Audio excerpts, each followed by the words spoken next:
Maka munasabahnya kenapa kita bincang pagi tentang zikir ketika masuk ke masjid. Ini menunjukkan ada keberkatan daripada rumah Allah ni menanti kita. Dan kita hadir, kita masuk keluar, ada zikir kita kena baca. Arti satu tempat yang penuh keberkatan. Nak minta kerahmatan, keselamatan, keamanan, kebahagiaan, apa saja di rumah Allah Azza wa Jalla. Ketika masuk dan keluar, Nabi sebut dalam doanya, A'udzu billahil azimi, aku berlindung kepada Allah yang maha agung, wa biwajhil karimi, dengan wajahnya yang maha mulia, wa sultanil qadim, dengan kuasanya yang lampau, minasyaitan, jadi daripada syaitan yang durjana. Alhamdulillah, segala puji bagi Allah. Allahumma salli wa sallim ala Muhammad, ya Allah selawat salam atas Nabi Muhammad, keluarga Nabi Muhammad. Allah maghfirli, ya Allah ampun dosa-dosaku, ya Allah waftahli abwaaba rahmatika, ya Allah bukalah kepadaku pintu-pintu rahmatmu dan keberkatan daripadamu. Tuan-tuan puan-puan semua, hadis ini ada makna yang tersirat. Saya nak cuba kupaskan sedikit, walaupun tak keseluruhan hadisnya, tapi sikit saja. Yang pertama, ini pandangan ulama. Saya cuba semak dalam beberapa kitab lah, ya, dalam beberapa kitab. Tapi kalau nak baca ini memang tidak kesampaian masa yang ada lah, masa tak cukup. Tapi dalam beberapa kitab, termasuklah hadis wasiat yang ada dengan saya, kemudian ada buku yang lain ini saya duk baca, kemudian ada juga buku zikir daripada Imam Ibn Qayyim ini, ada kupasan tentang hadis ini, 2-3 perkara.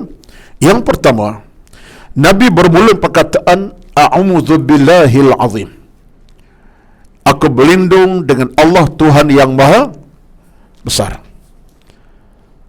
Persoalannya, kenapa Nabi SAW bermula dengan ucapan A'udzu billahil azim? Nak masuk masjid ni,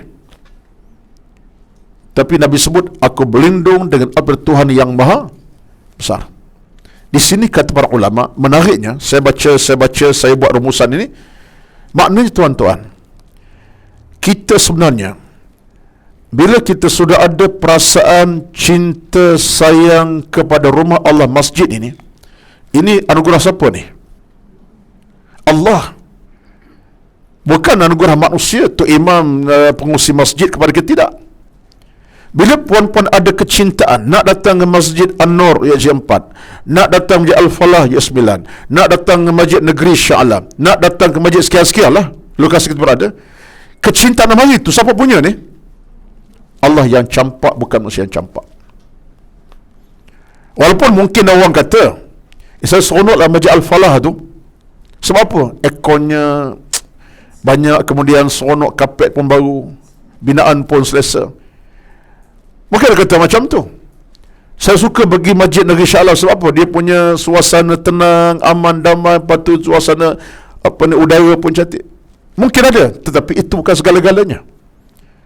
Kalau sekali kita seronok dengan masjid kerana cantik, dia bertahan 2 minggu je. Kali kelima datang mereka 6 tak mari dah. Selama mana saya bertahan dengan cantiknya? Kali pertama datang kerana cantik, 2 kerana nampak selesa, ketiga, akhirnya hari kelima royub.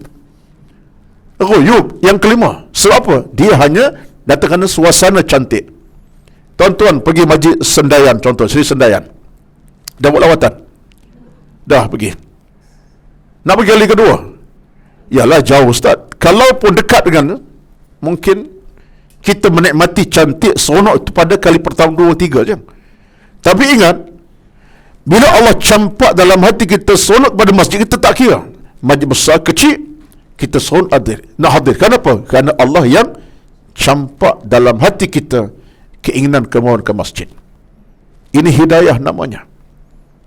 Satu ada orang minta maaf ya, ini live ini. Ada orang kadang-kadang masjid dengan rumahnya bukan 100 km, 100 meter,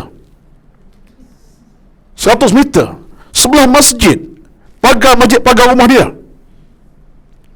Arti dengar tu Imam Berdehem berdengar rapat sangat, tetapi subhanallahil azim, ada yang tak datang, ada yang tidak hadir, tak tak sampai. Sebab ia adalah hidang ya Allah, campak dalam hati nurani kita.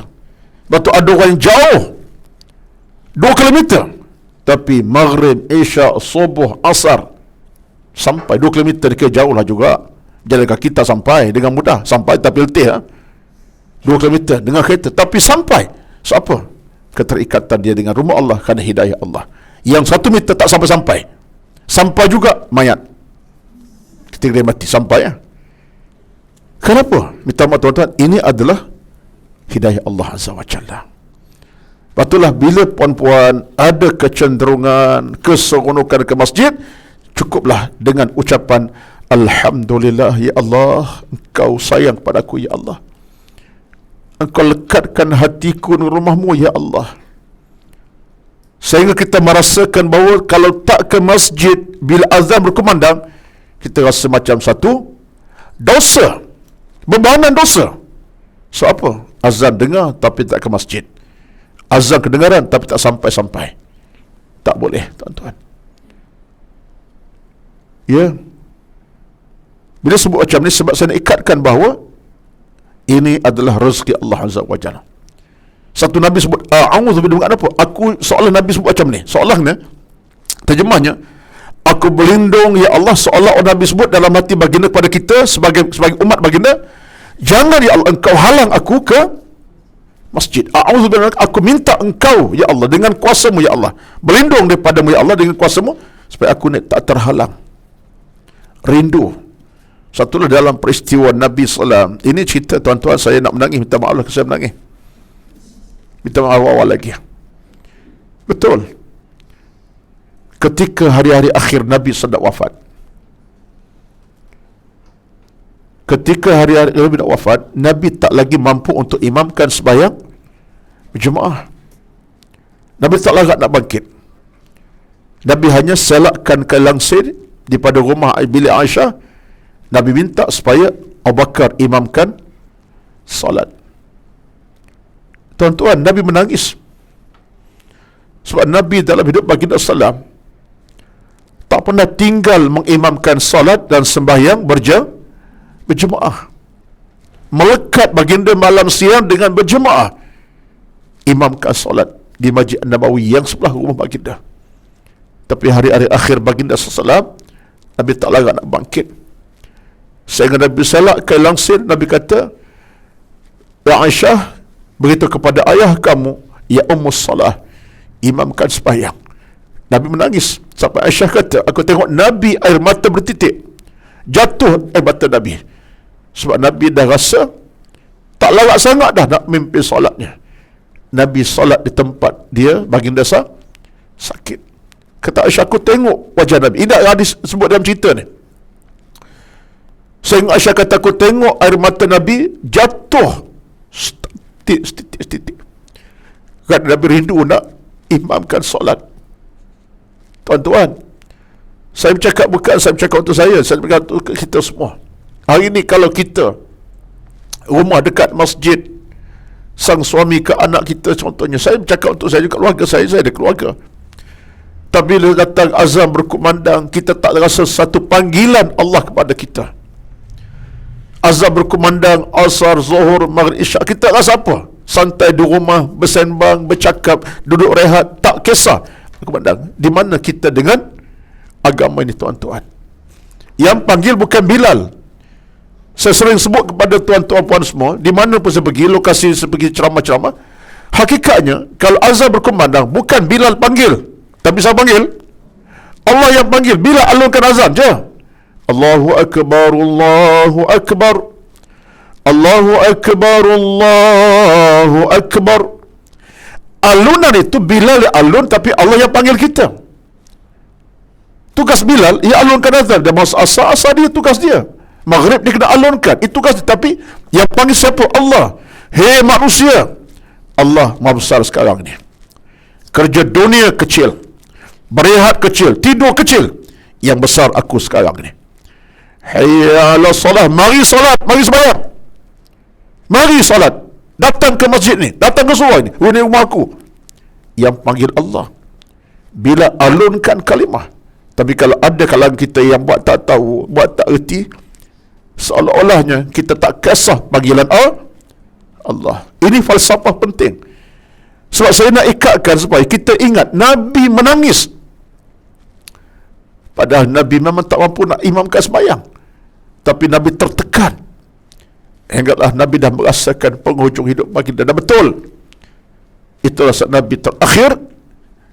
Apa masa Nabi meninggal dunia selama-lamanya.